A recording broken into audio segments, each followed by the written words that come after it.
Hi,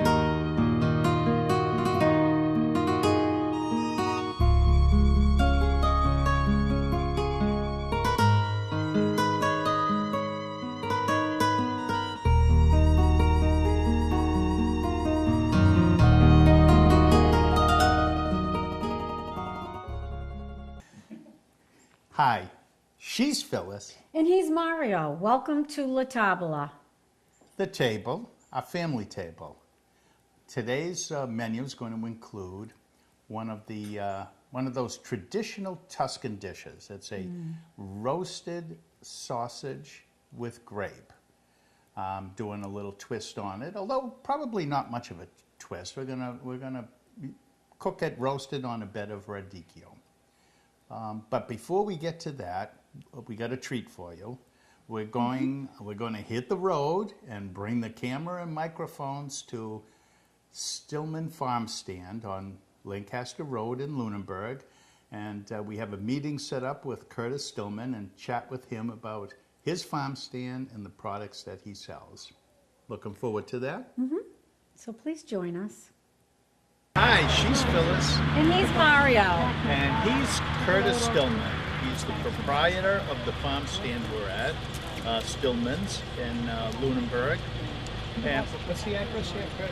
It is 1410 Lancaster Ave. Lancaster Ave, here in Lunenburg.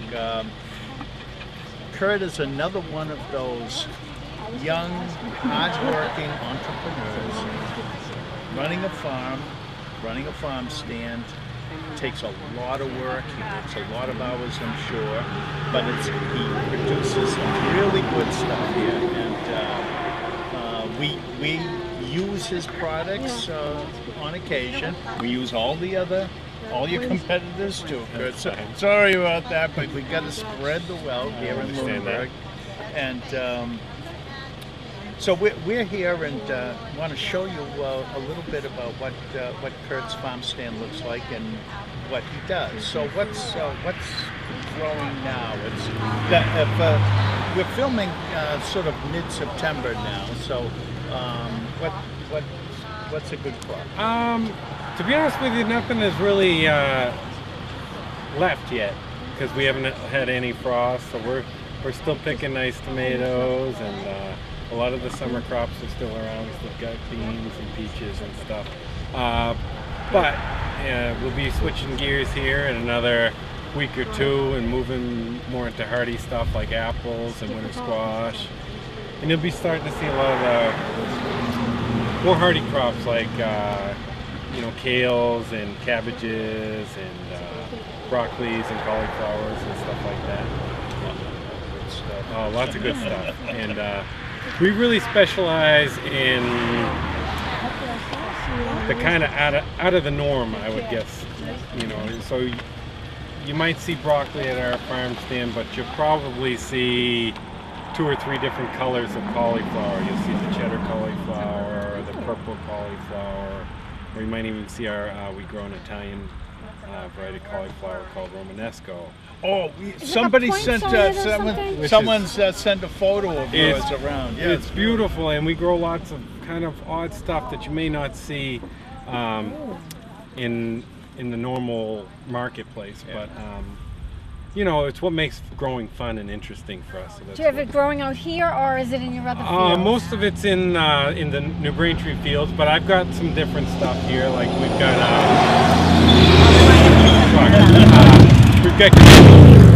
a truck followed by a motorcycle. That's perfect. Our sound people love that. We've got kale sprouts in the field here, which is a cross between Brussels sprouts and kale, and that's kind of new. And they're kind of like a nutty Brussels, leafy Brussels sprout. Can we get a look at that, or is that not possible? We could walk you over to the kale sprouts. Like to see that. Yeah, they're mostly greens at this point. There's not much sprout going on. They'll be in a couple of weeks starting to show a couple up. of weeks. All right, I'll make sure I'll buy some of those. So, I'll come back. My friend JP, he's involved in your CSA. He participates in that. So tell the folks here a little bit about your CSA. So our summer CSA is starting to wrap up right about now.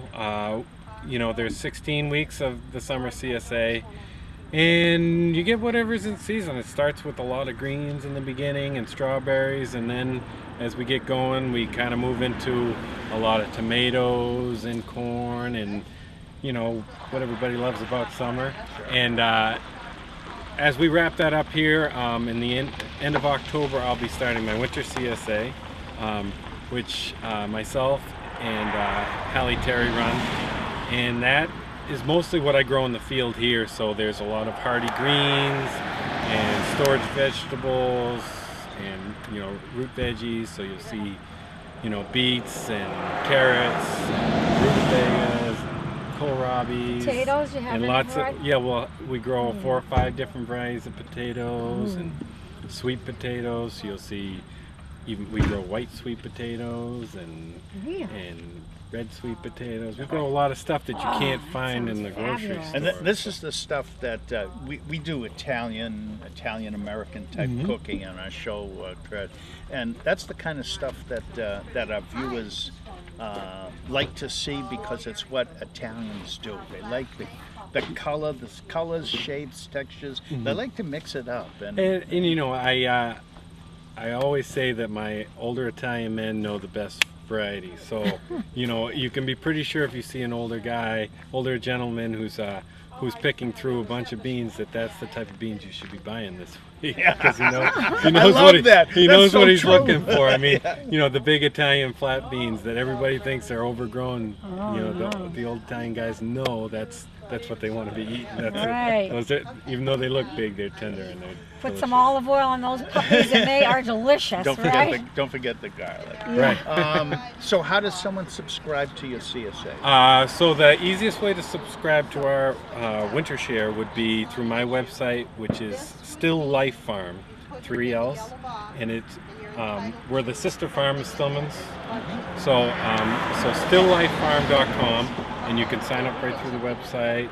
Or if you came down here and talked to me, we could get you a brochure or whatever and get you signed up that way too. You got to do it, because it's people like Curtis, those hardworking young farmers. I can guarantee you he's not taking his receipts to the bank in a wheelbarrow. These people work hard, and it's tough to make ends meet. And if you like the idea of buying local, cooking local, Fresh. this is. You really need to subscribe to something like Kurt's CSA. You won't be disappointed.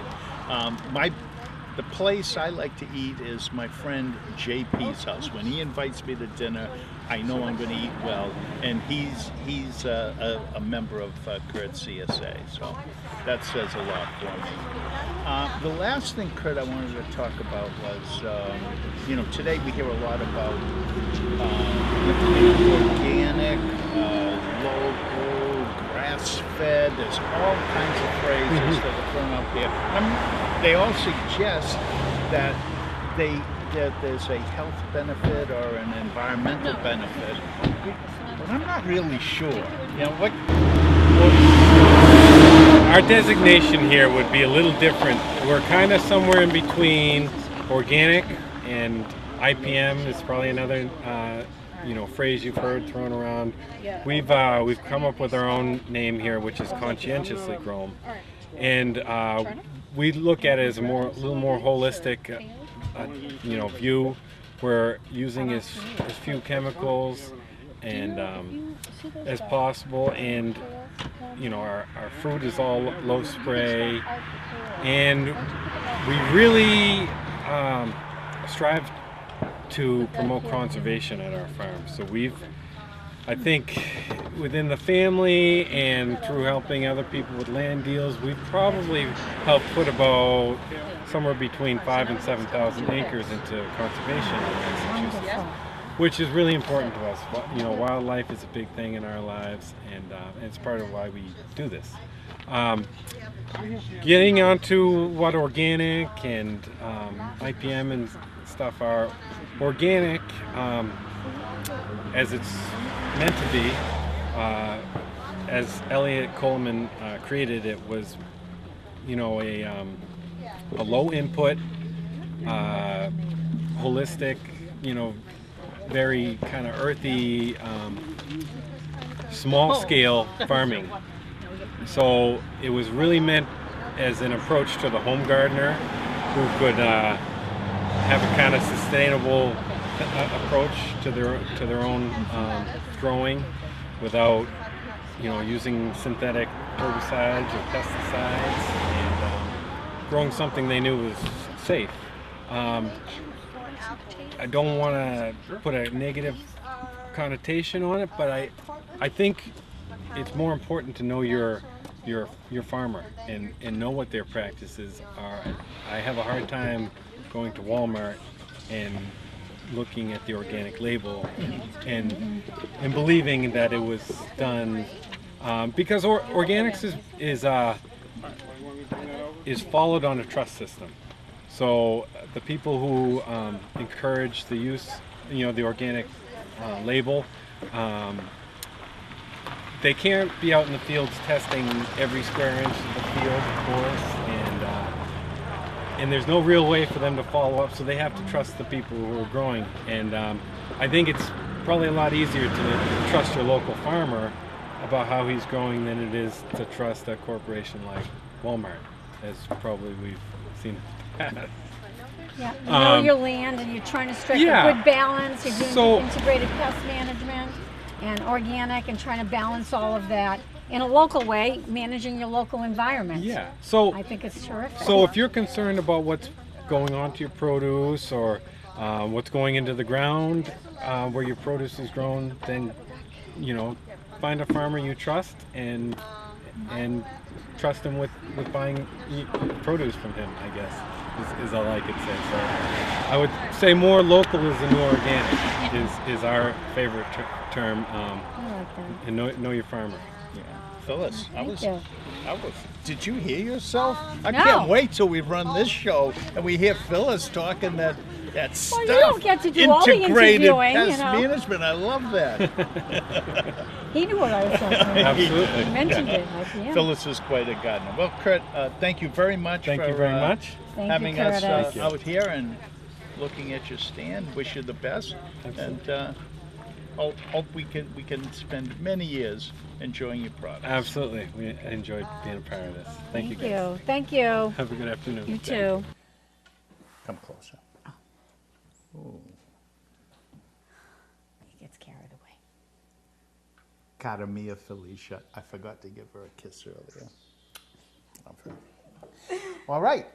Hope you enjoyed the interview with Curtis Stillman. Nice young guy, isn't he? He did. He presents himself in his business very well. He's got a great business going. He's doing all the right things for the community, and we hope that you'll support him the way we do. Yeah. Got some radicchio here. This is part of the dish we're going to make. Some recipes from Tuscan recipes, from Tuscany, of course, include radicchio. Jody Adams, that kind of a world-class chef from the Rialto in Harvard Square in Cambridge, she's made a career off of this dish, and she uses radicchio, but differently than the way we're going to do it.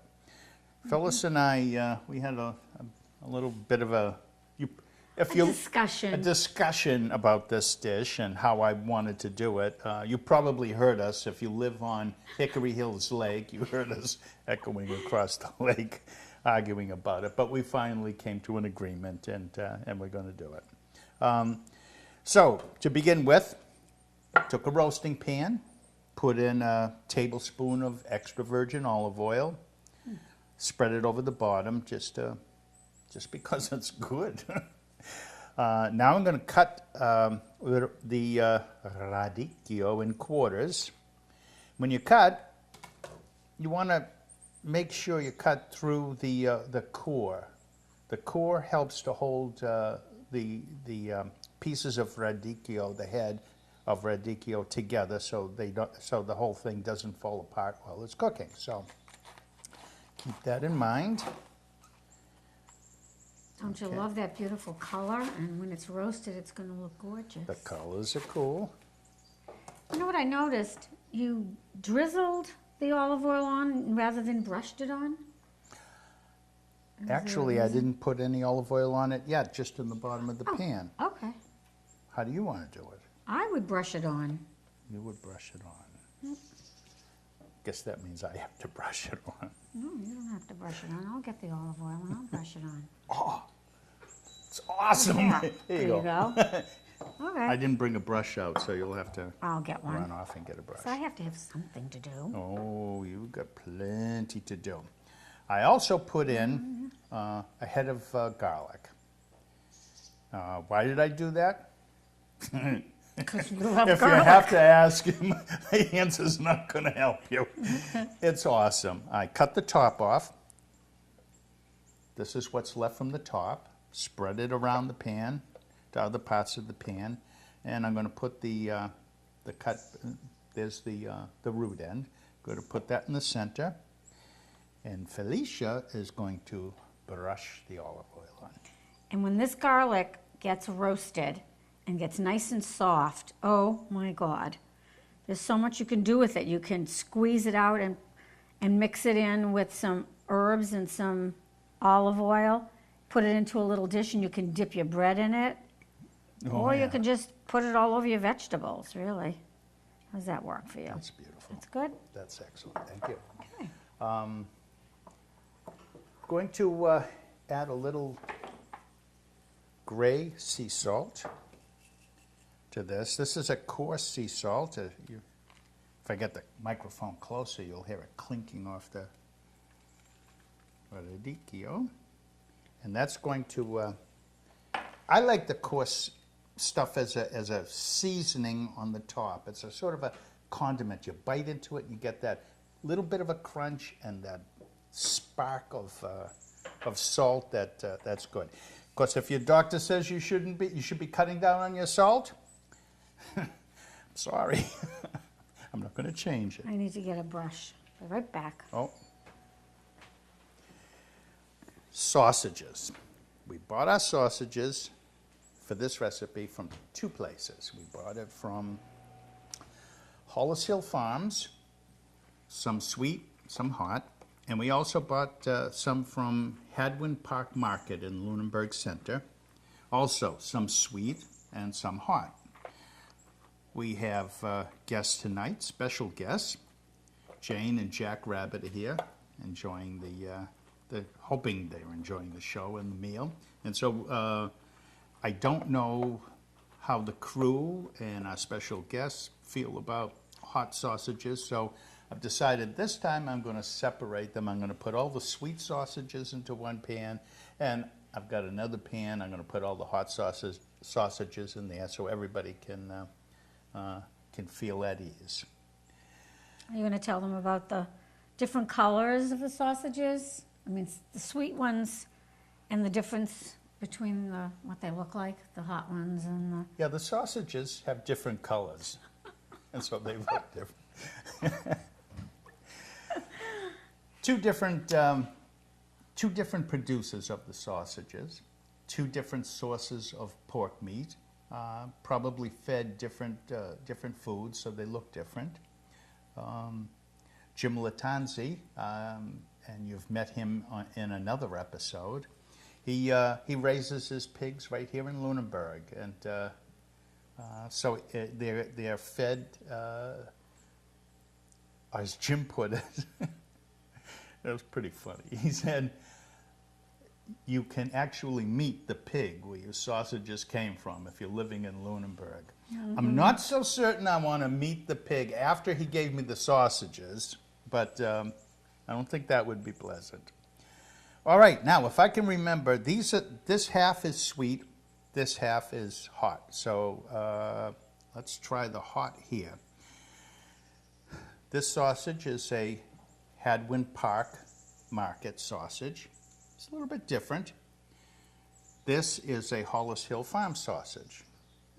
Not too different, I guess. Similar color, different texture, different size. I don't know that any of that's important, but we're going to have to remember that the plum-colored roasting pan is going to be the hot stuff. If we forget, we'll just taste them and we'll immediately know. I like hot stuff. We're just squeezing this in, by the way, as you can see. Not being fussy about this. It's just a matter of getting it nestled down You know into what, the pan. Takeoff from the old movie? I think you need a bigger boat. I think he needs a bigger pan. Well, there is something to that. Now, we promised you grapes also with this. Grapes. Nothing special about these. These were purchased at the supermarket. Some red, some green. But they're all seedless. We just stick with seedless. It just makes it a lot easier. Some people would probably take the individual grapes off and place them. We're just going to lay the bunches on here. Oh, wait, I have to save some for the other. I was wondering. Phyllis was wondering. And there's the green ones. And I think that'll be good for the other pan. Okay. And if you could brush some more olive oil on there for me. Sure enough. And I am going to get a little bit of, Here for you. try not to spill that.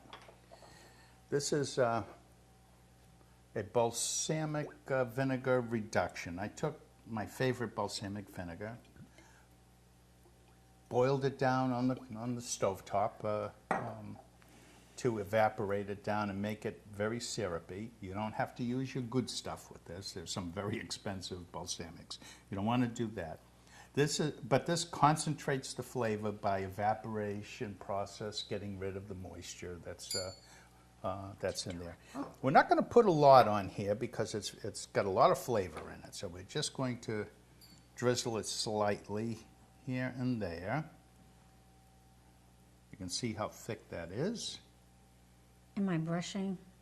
No, Anything on, no, this is... You know why I'm asking? I love my little new gadget. You know how I said he always buys 1,000,000 gadgets and he has enough? But this is the cutest thing. Don't you love the color? And it works. And while Phyllis is showing you her new gadget, I'm going to sneak off camera. But you'll still hear me. My spirit is with you.